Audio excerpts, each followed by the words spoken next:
Australian Finance Minister Matthias Cormann joins us now from Canberra. Minister, great to have you on Daybreak Asia again. Are you increasingly concerned about this war of words now spilling over to a war of trade between Canberra and Beijing? The timing of this on the back of the threat over tariffs on barley exports from Australia and on the back of what the Chinese ambassador said just a couple of weeks ago in terms of a potential boycott of Australian beef and other products.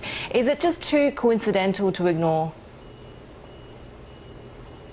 Well, look, we have a very important bilateral relationship with China. It's a relationship which benefits both of us, in particular in an economic sense. In relation to barley, which you mentioned, this is a process that started some 18 months ago under the World Trade Organization framework. Countries all around the world that are members of that organization are able to pursue investigations into issues where they believe that there are some breaches of relevant trade rules. We don't believe there have been any breaches, and we are engaging in that process in the appropriate way. We don't believe there's been any dumping or any inappropriate subsidies, and we are working our way through that in an appropriate fashion. In relation to beef, again, there is an allegation of some technical breaches, and we're working our way through that. Look, in the end, in a relationship in any relationship, from time to time there will be disagreements on certain issues, and we pursue those constructively and pragmatically and with a view to resolve them in the most sensible fashion possible. Has it been a misstep in the diplomatic statecraft, if you will, for Canberra to so loudly and publicly call for the investigation into the origins of the coronavirus? Because lots of other countries have supported that investigation as well, but it seems like China is really targeting Australia in terms of the punishment of this. No, our proposition that there should be at the right time an independent inquiry into what happened and how we responded is entirely unremarkable. Given the extent of the crisis globally, the number of people who've died, the number of people who've lost their jobs, the number of people who've had their lives disrupted the way it has been, of course there should be an independent inquiry into what happened to ensure that we minimize the risk of it happening again, and also in how we responded to ensure that if it does happen again, that any future response is better than what it was this time around. That is in the interest of people in Australia, that's in the interest of people all around the world, including, we would argue, the people of China. Minister, is Australia ready to veer its economic dependence away from China if the relationship deteriorates from here? Look, our focus is on getting the best possible access to markets all around the world for Australian products and services, and China will continue to be a very, very important market for us, as we, of course, are a market for China. We are an important supplier for China, but we are always focused on getting the best possible access to countries all around the world to, of course, make sure that we can sell as many Australian products and services wherever we can. Minister, let's turn to the Australian economy, because the central bank has anchored the cost of government borrowing, it seems, with rates are or near zero. So what is the government prepared to do now or plans to focus on that it couldn't have done before?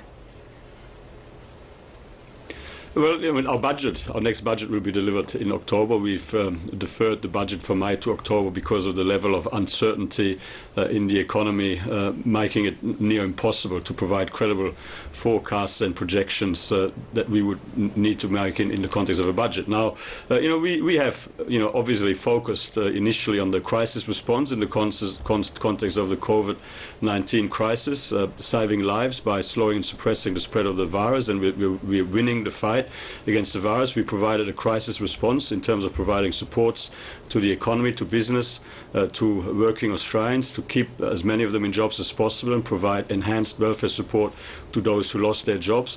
And the task now is to maximise the strength of the recovery on the other side. But before that, clearly we are now going through a process of phased easing of restrictions, monitoring that it's safe for us to continue to gradually swiftly ease restrictions and that we don't have any new large outbreaks that are not able to be responded to swiftly.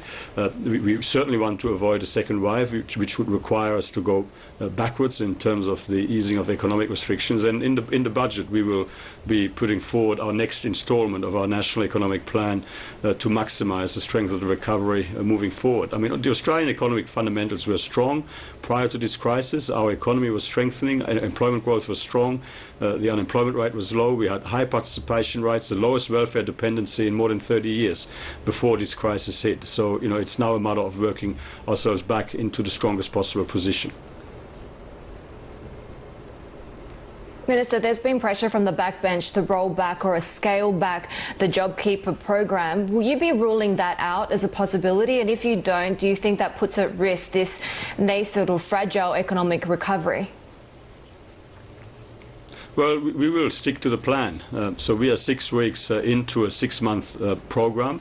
The JobKeeper program will be in place for 6 months. There was capacity, depending on how long the coronavirus crisis lasted in terms of its economic impact, to potentially extend that if required. But, clearly we are right now getting on top of things on the health front.